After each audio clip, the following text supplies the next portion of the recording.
오토 매장 운영을 하려고 하는 사장님들이 점장이나 직원의 처우에 대한 질문을 많이 하십니다. 점장에게 얼마를 주면 될까요? 매출에 따른 인센티브를 줄까요? 수익에 따른 인센티브를 줄까요? 지분을 주고 수익 배분을 해주는 게 가장 확실한 방법 아닌가요? 이런 식으로 어떤 조건을 제시해야 좋을지 궁금해하세요.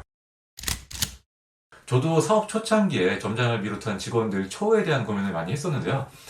제가 프랜차이즈 본사 전략기획팀 출신이다 보니까 이것저것 다 시도를 해봤습니다. 많은 시행착오 끝에 제가 내린 결론은 필살기는 없다입니다. 제가 처음에 경험이 적고 열정만 넘쳤을 때는 이렇게 생각했어요. 점장의 처우만 제대로 맞춰주면 다 영원히 내 곁에서 열심히 일해주겠지? 전혀 아니더라고요. 얄팍한 기술을 몇 가지 쓴다고 해서 사람의 마음을 딱 붙들어 놓을 수는 없는 것 같아요. 그래서 오늘은 직원 관리에 대한 필살기 이런 것보다는요, 좀 더 본질적으로 들어가 볼게요. 어떻게 하면 직원들이 자연스럽게 동기부여를 받을 수 있는지 네 가지를 말씀드리겠습니다. 첫 번째, 동네에서 가장 높은 수준의 급여를 주세요. 너무 어렵게 생각할 거 없어요. 일단 안정적으로 받는 급여가 높은 것이 최고입니다. 반면에 어떠한 조건을 충족시키면 돈을 더 줄게. 이런 방식은 처음엔 효과가 있는 것처럼 보이지만 오래 가지를 않더라고요.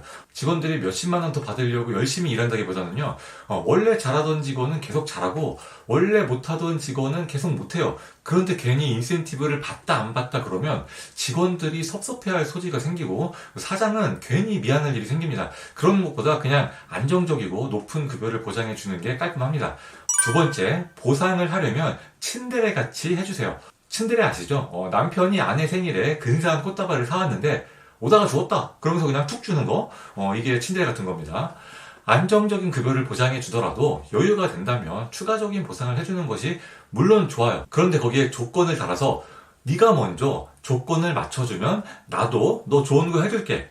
이렇게 얘기를 한다면 나중에 보상을 받더라도 고마운 마음이 줄어들어요. 직원 입장에선 내가 먼저 조건을 맞췄으니까 당연히 받아야 될 걸 받은 거지 라는 생각이 들 수 있거든요. 그러니까 조건을 달거나 미리 뭘 해준다고 너무 설레발 치지 말고요. 그냥 툭 주면 되는 겁니다. 그리고 감사의 마음만 진심으로 전달하세요. 그럼 직원들이 알아줄 겁니다. 이 사장님은 내가 열심히 하면 그걸 알아주고 보상해 주는구나.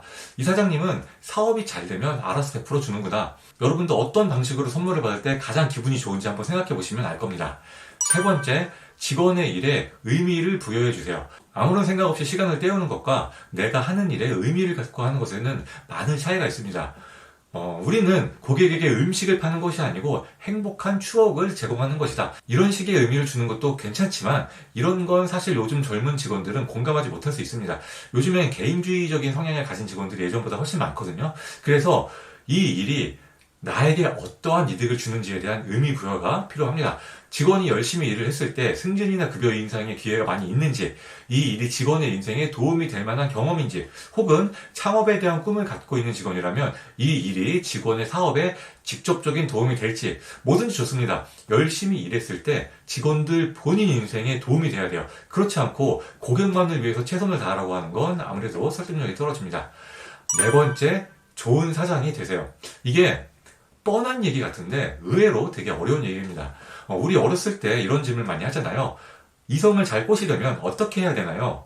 어렸을 때는 사실 경험이 별로 없으니까 이성을 꼬시는데 특별한 기술이 있을 거라고 생각을 했어요. 그런데 우리가 세상을 살아보니까 어때요?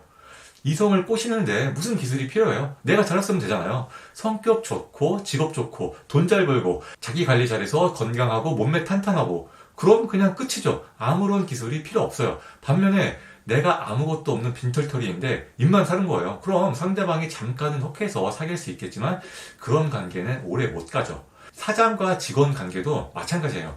사장이 아직 특별히 이룬 것도 없고 딱히 배울 점도 없어요. 그러면 사장이 그 어떤 처우를 해주더라도 우수한 직원이 오래 붙어있기 어렵습니다. 이것이 본질인데 이 본질을 건너뛰고 처우만 생각하는 건 아무런 의미가 없어요. 사실 좋은 사장이라는 본질만 갖춰진다면 처우는 큰 의미가 없어요. 지분을 주든 인센티브를 주든 뭐 다 옳습니다. 그냥 기본 이상의 급여만 줘도 돼요. 저 같은 경우에도 사업이 확장을 해서 좋은 성과가 났을 때 점장들에게 보너스를 지급하는데요. 이게 뭐 필살기도 아니고 엄청난 효과가 있는 것도 아닙니다. 그냥 고마우니까 주는 거고 제가 잘 되는 만큼 직원들도 잘 됐으면 하는 마음으로 주는 거고요.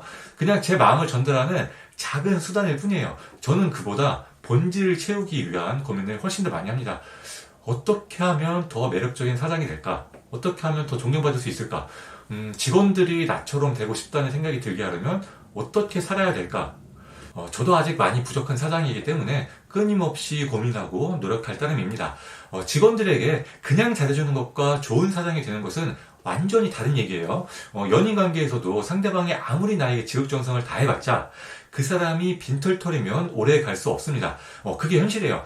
마찬가지로 사장이 잘해준다고 해서 직원이 붙어있는 것도 하루 이틀이지 그 사장에게 미래가 없다면 직원이 오랫동안 열심히 일하는 데는 한계가 있습니다. 물론 직원들의 처우도 고민하고 개선해 나가야죠. 지분이나 인센티브는 제 취향이 아니라서 제가 부정적으로 얘기하긴 했지만 그 또한 제대로 알고 잘 활용한다면 좋은 수단이 될 수 있어요. 하지만 그건 본질을 먼저 충족시키고자 하는 노력 뒤에 부수적으로 따라오는 겁니다. 그러니까 처우가 좋은데 왜 직원이 안 뽑히지? 처우가 좋은데 왜 직원이 계속 그만두지? 이렇게 눈앞의 조건만 계산하지 마시고요. 내가 정말 좋은 사장인가부터 고민을 하고 본질을 채워가시길 바라겠습니다.